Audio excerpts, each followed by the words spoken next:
Hello friends, स्वागत है आपका आपके अपने चैनल ज्ञान की किरण पर। मेडिक्लेम इंश्योरेंस सीरीज के तहत आज मैं बात करने वाली हूँ प्री हॉस्पिटलाइजेशन एक्सपेंसेस और पोस्ट हॉस्पिटलाइजेशन एक्सपेंसेस के बारे में। प्री हॉस्पिटलाइजेशन एक्सपेंसेस का मतलब है हॉस्पिटलाइजेशन से पहले इलाज पर हुए खर्च, और पोस्ट हॉस्पिटलाइजेशन एक्सपेंसेस का मतलब है हॉस्पिटल से डिस्चार्ज होने के बाद इलाज पर हुए खर्च।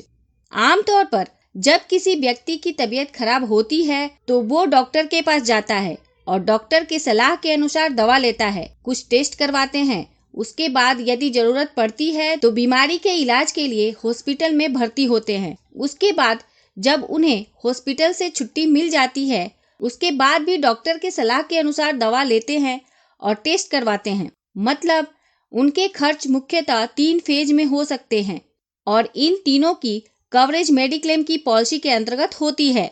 जो हॉस्पिटल में एडमिट होने से पहले खर्च हुए उसे प्री हॉस्पिटलाइजेशन एक्सपेंसेस कहते हैं। जो एडमिट होने पर खर्च हुए उसे हॉस्पिटलाइजेशन एक्सपेंसेस कहते हैं, और हॉस्पिटल से डिस्चार्ज होने के बाद इलाज पर जो खर्च होते हैं उसे पोस्ट हॉस्पिटलाइजेशन एक्सपेंसेस कहते हैं। अब बात आती है कि कितने दिनों तक के खर्चे की कवरेज मेडिक्लेम पॉलिसी के अंतर्गत होती है। आमतौर पर प्री हॉस्पिटलाइजेशन में 30 दिनों की कवरेज रहती है। मतलब हॉस्पिटल में एडमिट होने के 30 दिन पहले तक की जो खर्चे हैं उसकी कवरेज रहती है, और पोस्ट हॉस्पिटलाइजेशन आमतौर पर 60 दिन तक का कवर होता है। मतलब हॉस्पिटल से डिस्चार्ज होने के बाद अगले 60 दिन तक जो इलाज पर खर्च होते हैं उसकी कवरेज होती है। यहाँ पर जो मैंने 30 दिन और 60 दिन बताया है ये ज्यादातर पॉलिसी में होती है।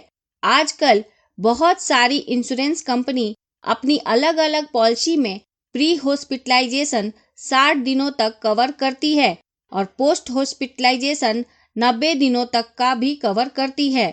आपकी पॉलिसी में जितने दिनों की कवरेज होगी उसी के अनुसार आपको क्लेम मिलेगा। इसे आप अपनी पॉलिसी में चेक कर सकते हैं। एक बात का ध्यान रखें, जिस बीमारी के इलाज के लिए हॉस्पिटल में एडमिट हुए थे उसी बीमारी से जुड़े इलाज के खर्चे सिर्फ प्री एंड पोस्ट हॉस्पिटलाइजेशन में कवर होंगे। अब बात आती है कि प्री एंड पोस्ट हॉस्पिटलाइजेशन में किस तरह के खर्चे कवर होती हैं। तो आमतौर पर जो खर्चे कवर होती हैं उसे मुख्य रूप से 3 कैटेगरी में बांट सकते हैं। डॉक्टर की फी, कॉस्ट ऑफ मेडिसिन यानी कि दवा के खर्च, और टेस्ट के खर्चे जैसे blood test, x-ray, ECG, ultrasound इत्यादि। यहाँ पर ये जान लीजिए कि आपको क्लेम करने के लिए मुख्यतः किन डॉक्यूमेंट की जरूरत पड़ सकती है। इस बात को ध्यान में रखें कि सारे डॉक्यूमेंट्स ओरिजिनल ही लगेंगे। सबसे पहले तो सारे बिल और इसके सपोर्टिंग। यदि दवा का बिल है तो डॉक्टर की प्रिस्क्रिप्शन भी होनी चाहिए। यदि किसी टेस्ट का बिल है तो सबसे पहले डॉक्टर की प्रिस्क्रिप्शन लगेगी, उसके बाद टेस्ट रिपोर्ट। फिर से बता दूं, सारे डॉक्यूमेंट्स ओरिजिनल ही लगेंगे। अब बात आती है कि कितने वैल्यू तक claim pre and post hospitalisation के अंतर्गत कर सकते हैं। तो इसकी कोई अलग से लिमिट नहीं होती है। आपकी मेडिक्लेम पॉलिसी का जो सम इंश्योर्ड होता है उसी के अंतर्गत इसकी कवरेज होती है।